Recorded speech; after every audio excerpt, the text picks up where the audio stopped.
South Africa is the umbilical cord that feeds me and is also strangling me at the same time. I am Peter Hugo. Hi, my name is Peter Hugo. I am Peter Hugo and I am a photographer. Kim.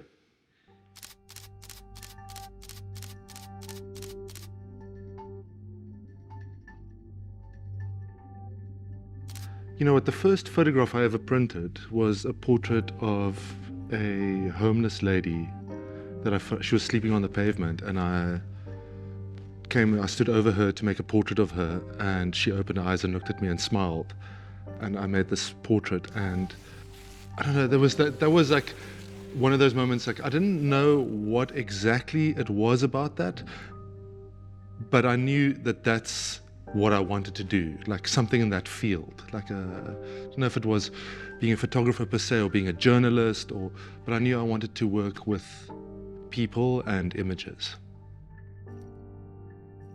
If one has to be reductive about my work, it is about the outsider, and it is essentially portrait-based. Even when I'm photographing still lives or landscapes, it actually is about people. It's very rarely just about like God's beauty or it's about people and about politics. And here's some fashion I shot recently that I quite like. Increasingly, I'm doing more and more fashion work, which is interesting because I really, up until that started happening, had absolutely no interest in fashion. I'm a portraitist and I photograph people, so I'm aware of how people present themselves and I take cognizance of that. But I don't, I still don't like look at any of the shows or collections that come out. I used to have this kind of rigid hierarchy that there was like commissioned work and personal work. And to me, that world is kind of blending at the moment. Like the work that's behind me here, for instance, came out of doing commissioned work. So I cast these models and they come into a studio and we just photograph them as they present themselves. For this exhibition of, I don't know, there's like 100 odd photographs in this series. I probably shot 600 people. It's not like, it's not every picture I take of someone is going to have a life. My head and shoulder portraits, you're dealing with a reduction of elements. Taking the straightforward portrait and wrestling with its like possibilities and limitations. And it also poses that question of like, what can you actually learn about a person from a portrait, right? Like, it's the most simplest thing to do. It's point your camera at eye level at someone and take a photograph. Like, how hard can it be to do that? But it actually is super hard. I guess that's also one of the things about making of a portrait, which I relate to is, and I realized this early on in my career, I'm like a big guy and I wasn't good at just taking photographs in an environment. Like people notice me. And so one way of dealing with that was to take the elephant in the room, which was literally myself, and say, okay, fuck it, I'm going to announce myself. And I'm going to ask permission to make the portrait. And we're going to make an event out of this. And by creating that space, you create, I don't know, it's like almost like you create an intensity and a seriousness. Now this is an event, and I found that process worked for me. So much of the work I do is about access to finding the right people, access to getting into spaces, that's like 90% of the work, really. And that's where you need local knowledge. This was over Easter in a prison in Oaxaca, and the prisoners perform a passion play.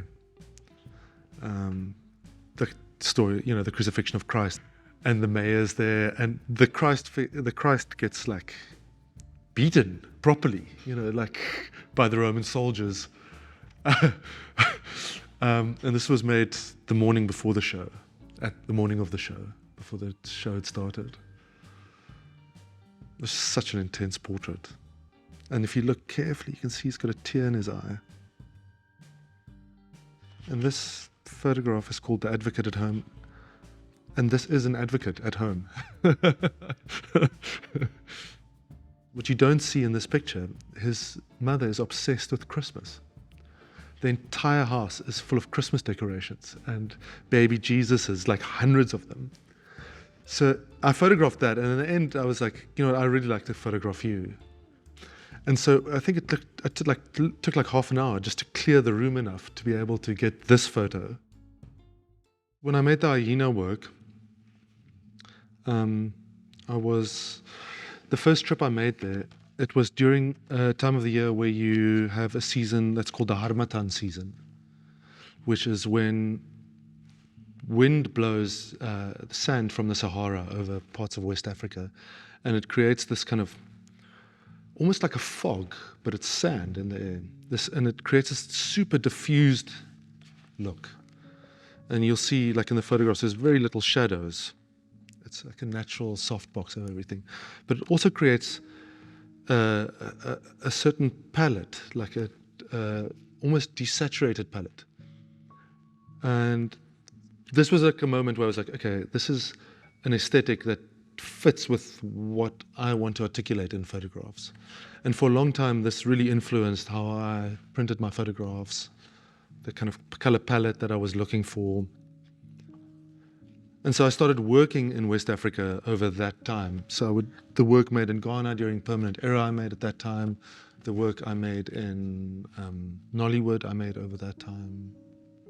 You know, and a lot of people thought that I did a lot of color post-production on these images. We could actually pull the contact prints now. It's not far from this. I do double backups on everything on 2 locations. Oh, good. Yeah. And then a big part of my archive is still negatives.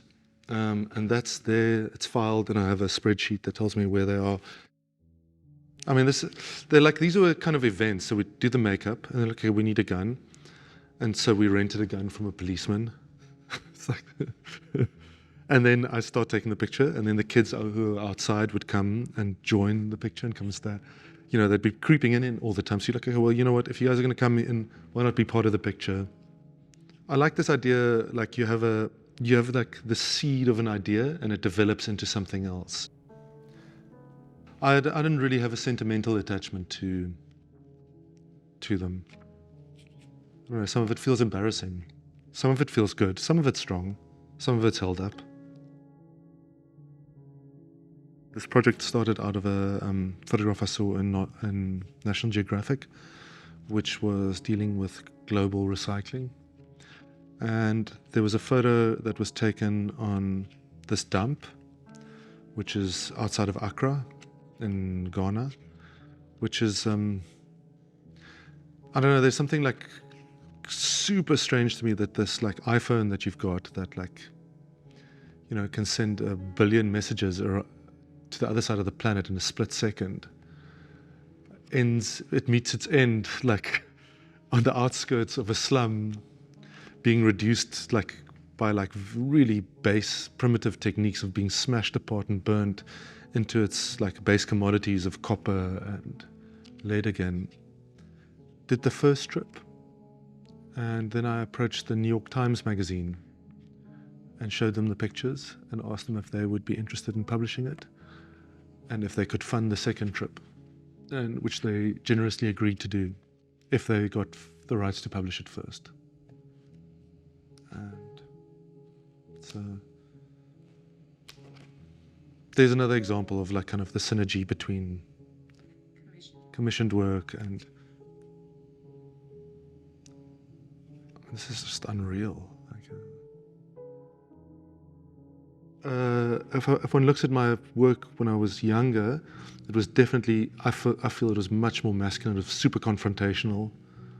And it feels to me like it's gotten softer, more nuanced as I've gotten a bit older. How come it's gotten so? Maybe because I had kids. I think maybe that's a part of it. Like, you know, you realize not everything's just about your vision.